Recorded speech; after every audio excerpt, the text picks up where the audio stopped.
Kettengrad, and the vehicle at all. You can see as it comes on, tracks on the rear, wheel on the front. That wheel, even though it looks like you're steering it by turning that wheel left and right, is in fact connected to linkages which slow down the tracks on the back. And so in other words, if you want to turn left or right, if you want to turn left, you slow the left track down by turning that steering wheel. That means the right track speeds up a bit, and that means you can turn left. So very simple system there. Having said that, this is really a rather over-complex vehicle, needle bearings for doing what it is. It's really a little type thing. Sometimes they take a trailer around behind it, carrying ammunition and supplies forward, and testing on boggy ground like these in front. First used in combat by German paratroopers. They used it in the invasion of Crete in May 1941. And this particular Kettengrad was captured in North Africa off of the local Bradford paratroop game. They were actually fighting in Tunisia, and this vehicle was captured about the same time as our Tiger, and like a number of vehicles in North Africa, were parcelled up in Britain for evaluation at just off the M3 called Chertsey. That's where they took all the captured equipment, took it apart, had a look at it, photographed it, analysed it, worked out if we could learn anything from it or the best way of defeating it. So there, and this was restored some years ago very kindly for us by Bruce Crompton, and we've got it in running order. We take it out every now and again, but it's got a fantastic battle history behind it.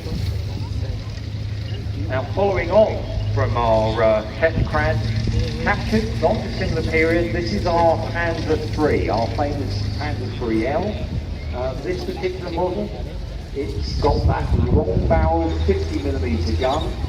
This tank was stamped or tropen. It was tropicalised, that means, so they did it especially for going out to North Africa. And we know this particular tank was shipped out by Naples to Benghazi, North Africa, in July of 1982. A very kind German officer recorded all the serial numbers of German vehicles arriving, and his diary was captured, so we know he arrived in July 1982. He then issued to the 15th Panzer Division, and we were captured very shortly after the Battle of Alabama.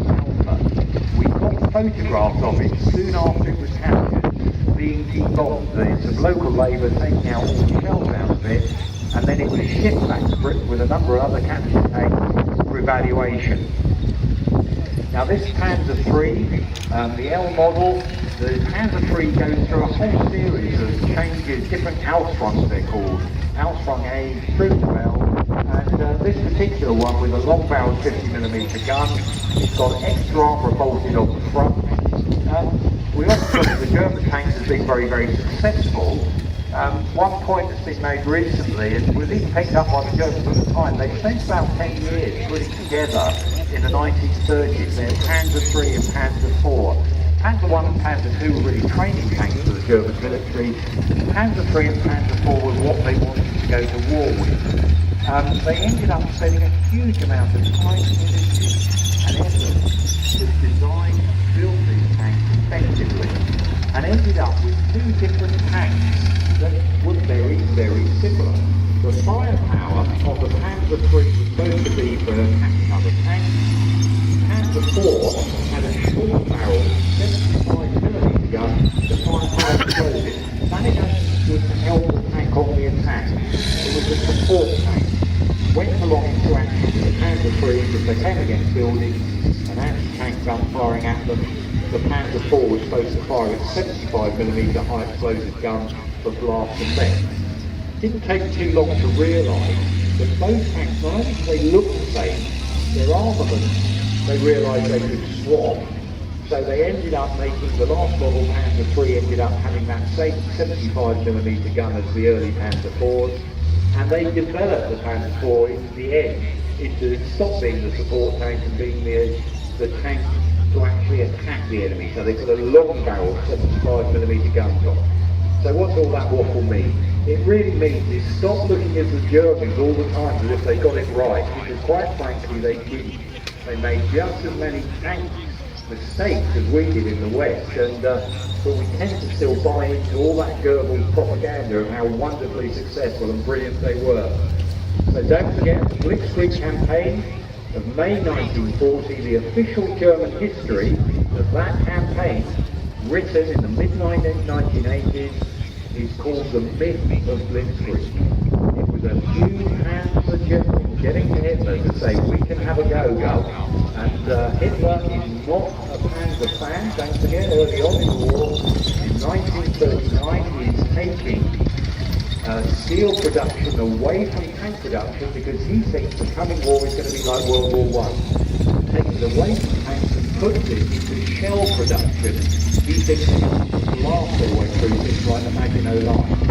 It's only because the German war plan is captured in Belgium by a plane going down that they have to change their mind. And they have a massive gamble. It is successful, that gamble.